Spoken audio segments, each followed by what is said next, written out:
2 years and 5 months ago, a London mother was jailed in Iran. Tonight, her husband is in New York to try to get her home.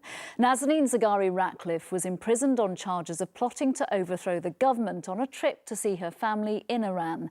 Last night, her husband Richard met the Foreign Secretary Jeremy Hunt, who says he's taking the case very seriously.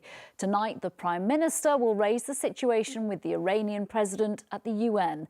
Our political correspondent Simon Harris is in New York. Simon, a big day for this family, potentially.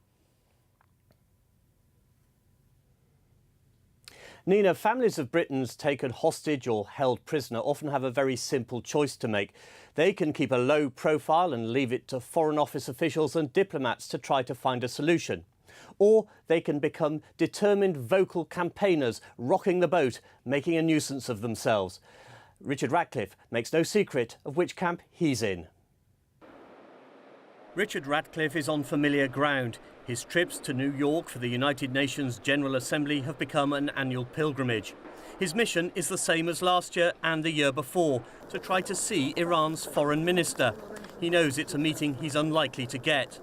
His best hope is that Theresa May will make the case for his wife's release when she meets Iran's president later today. I think the fact that the past couple of months the government has taken a much more strident tone and saying, listen, look, enough's enough, can only help. It helps every little bit that the government does, and fingers crossed for Nazanin, fingers crossed for all those that are held British Iranians, that a solution will be found. Nazanin Zaghari-Ratcliffe is 2.5 years into a 5-year prison sentence. The Iranian authorities accuse her of plotting to overthrow the government in Tehran. Her husband Richard hasn't seen her or the couple's daughter Gabriella since her arrest. His high-profile campaign to try to get her released has included petitions to Downing Street and protests enlisting the support of celebrities like Emma Thompson, the actress. I'm just so passionate about getting her back. So this is Gabriella's bedroom. The last 2.5 years have been a roller coaster of highs and lows. Exactly 2 years ago, Theresa May met the Iranian president here in New York, but there was no breakthrough. Last year, it looked as if Mrs. Zaghari-Ratcliffe might spend even longer in prison after a blunder by the Foreign Secretary Boris Johnson. She was simply teaching people journalism. He was wrong. Even worse, the Iranians used it as an excuse to threaten a new charge of engaging in unlawful propaganda. Mr. Johnson had to apologise. She was there on holiday. Only last month there was renewed optimism when Mrs. Zaghari-Ratcliffe was reunited with Gabriella at her parents' home in Tehran. But the release was temporary, and after 3 days she was taken back to jail. Can I get for the blueberry pancakes? While he's in New York, Richard Ratcliffe will also talk to the families of other prisoners held in Iranian jails. He's already had a meeting here with the British Foreign Secretary, Jeremy Hunt, which he described as positive. Can you dare to hope that this week the Iranians might say to the Prime Minister, yes, we're going to release Nazanin? I'm not sure I'm quite ready to hope that. I think part of what I wanted to happen this week is for the government, that's the Prime Minister, the Foreign Secretary, to be really clear with the Iranian authorities that a solution needs to be found. And also, I kind of wanted the Iranian authorities to know that we're not going away. We're going to keep coming back, and we're trying to be a conspicuous nuisance. Richard Ratcliffe can only be a nuisance up to a point. He can't get into the UN building, so confronting Iranian officials face to face is all but impossible. But that won't stop him making loud noises from the sidelines. As you said, he's been to New York twice before. Is there any chance this time of real progress in this case, of Richard Ratcliffe getting his wife and the mother of his child back to this country, back to London? Nina, two significant things have changed since last year's General Assembly. The first is that Nazanin Zaghari-Ratcliffe is now more than halfway through her 5-year sentence. So technically, she's eligible for parole. It just needs the Iranians to be persuaded to do that. The other thing, of course, that's changed is that Boris Johnson is no longer Foreign Secretary. There's a new Foreign Secretary, Jeremy Hunt. And Mr. Ratcliffe said to me today that he's very encouraged by his meetings with Mr. Hunt, describing him as our big brother battling in the playground for Nazanin. And what about this meeting tonight between the Prime Minister and the Iranian President? How much hope is there about that? Well, as we heard from Richard Ratcliffe, he's not expecting any significant breakthrough this evening, although he would be delighted if there was a positive outcome. But we understand that Mrs May is going to make the case for Nazanin Zaghari Ratcliffe's release on humanitarian grounds and express her serious concern at her continued detention. That meeting between Mrs May and President Hassan Rouhani takes place here in New York in a couple of hours. All right, Simon Harris, thank you. The Prime Minister has urged the President of Iran to free a London mother sentenced to 5 years in prison. Theresa May told Hassan Rouhani at a meeting in New York she has serious concerns about the jailing of Nazanin Zaghari Ratcliffe. Her husband Richard is also in the city on the same mission to get his wife and child back home. From New York, our political correspondent Simon Harris has the latest. Pleased to have the opportunity to meet with you again. I am pleased to have the opportunity to meet with you again, was how Mrs May began her talks with Iran's President Hassan Rouhani. In front of the cameras, it was mostly polite diplomatic speak. Also, of course, some particular cases which are of concern to the United Kingdom. But when the Prime Minister mentioned cases which are of concern to the United Kingdom, it didn't need decoding. This was clearly a reference to Nazanin Zaghari Ratcliffe. Behind closed doors, Downing Street says Mrs May expressed her serious concern and called for her release. Obviously, Theresa May has expressed concerns before, but they were clearly serious concerns. Also, she said she called for her release. Didn't call for her humanitarian release, but called for her release. It builds on what the Foreign Secretary was saying yesterday, where he was very strong in his language, has been putting out some strong tweets. It can all help. Every year during the UN General Assembly, Richard Ratcliffe tries to see officials at the Islamic Republic of Iran's permanent mission in New York. This year he came with his uncle Jeff and a present for the Iranian Foreign Minister. If you remember, the former Foreign Secretary Boris Johnson promised to leave no stone unturned. We painted a load of stones to mark that promise. We gave one to Foreign Secretary Jeremy Hunt when he took over. I told Foreign Minister Zarif that I wanted to give him a stone, and that's what we'll be doing. How likely is it you will get into the embassy? Well, I've been before. Last time we normally ask if we can go up. Sometimes that doesn't happen. Sometimes someone comes down. Our cameras weren't allowed into the building, but we watched through the windows as Mr Ratcliffe went up to the front desk. A message was sent to the Iranian mission, and Mr Ratcliffe was asked to wait. Hopeful you might get to see someone? Yeah. I mean, we'll see how long we have to wait, and it may be a test to see how serious we are. A few minutes later, someone arrived to take the stone. Not a diplomat, but one of the building's security guards. Very charming. Explained this is what it is, who we are, why we're here, and he was very smiley and admired the stone and said that looks lovely, and went and took it upstairs. Mr Ratcliffe knows there's only so much he can do here. It is a good opportunity to raise the profile of his campaign. The UN General Assembly attracts journalists from around the world. But seasoned UN watchers believe Nazanin Zaghari Ratcliffe will only be released if Theresa May does a deal. I guess the question would be, what is Theresa May prepared to offer Iran in exchange for her release, if anything, right? I think in Britain this is seen as a principled issue, and the United Kingdom shouldn't be in the position of bargaining for the release of somebody who's wrongfully imprisoned. But Richard Ratcliffe believes at the very least this week has seen a new momentum to the diplomatic push to get his wife back to London. Will that momentum lead to Nazanin's release anytime soon, though, Simon?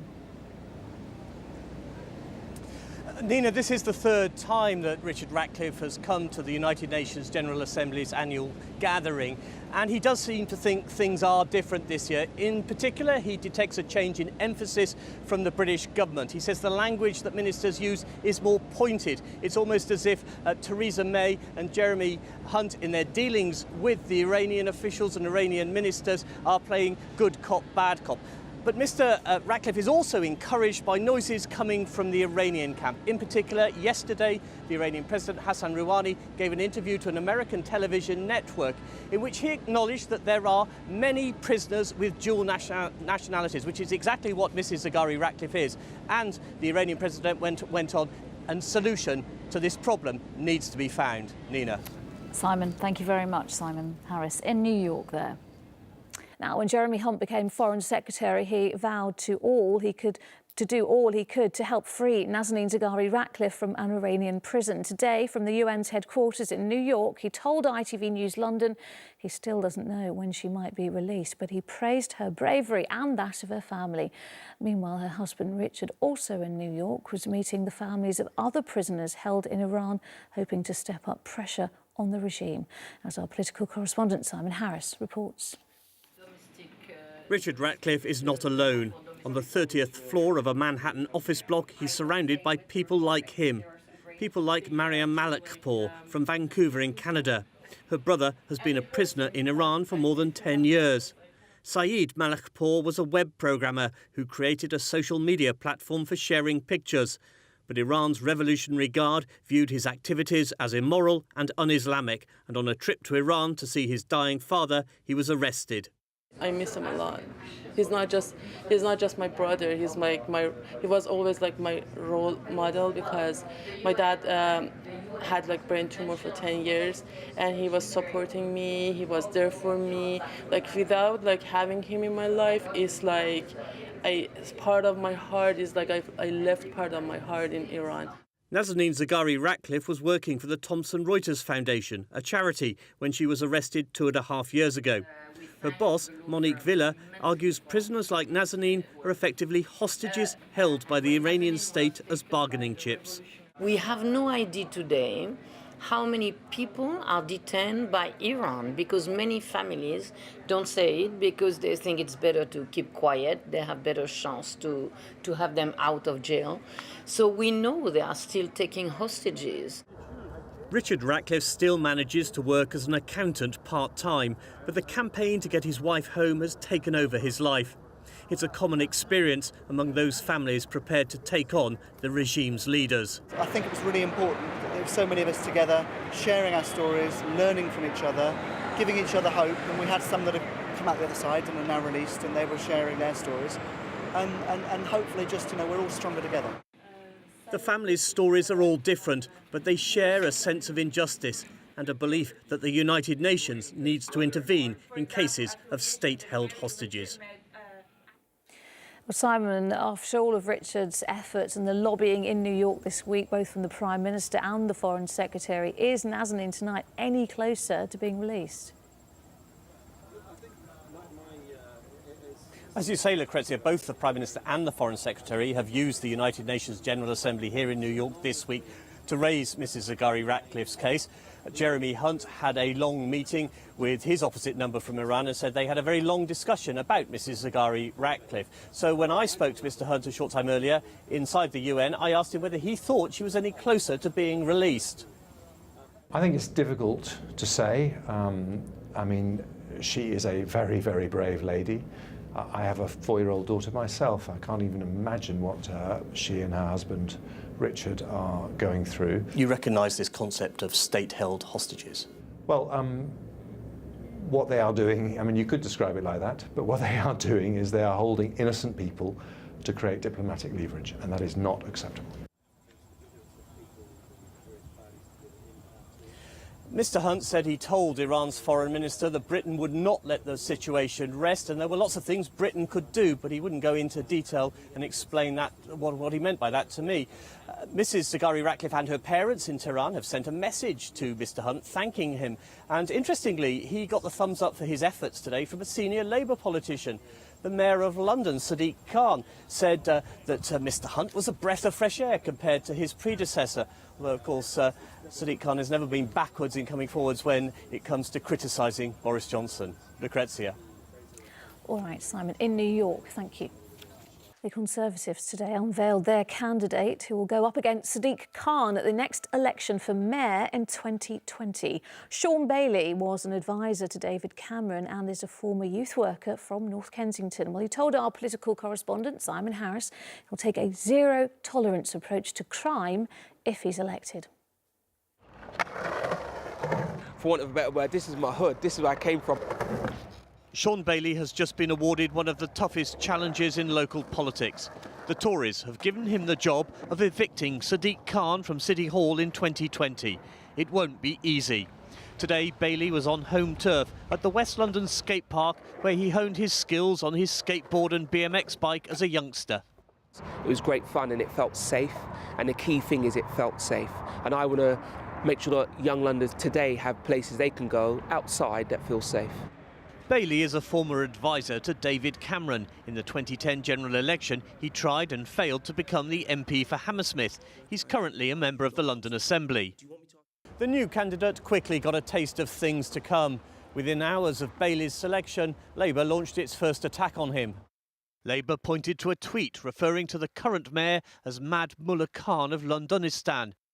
We've recently found that he has retweeted some very questionable comments about our own mayor. So I'm hoping that was a one-off and that he'll run a clean campaign. Do you think voters want 18 months of mudslinging? No, I don't believe they do. They want to be able to elect a mayor that's going to get on with the job, and Sadiq Khan is that man. Can you promise that we won't see a repeat of the tactics used during Zach Goldsmith's campaign? What I would say is any campaign I run is my campaign. It'll be about how I feel about what's important to Londoners, what I've learned from... Do you regret that tweet describing Sadiq Khan as Mad Mullah Khan of Londonistan? Let's be clear, I never tweeted Sadiq is Mad Mullah Khan. What I did was retweet a retweet. I absolutely regret what the words on there, because when I tweeted it, I couldn't see the picture below. Karen McPhillip's son JJ was stabbed to death in Hoxton last year. She says she'll judge Bailey on how he would tackle violent crime. He's got a good background with the youth work he's done and stuff like that to understand where it's coming from. And I have met him once before and spoken to him. And in that conversation as well, he does impress me that he will have some sort of structure that he can work with to do this. Bailey gets his first chance to set out his stall when he speaks at next week's Conservative conference. Simon Harris, ITV News, North Kensington.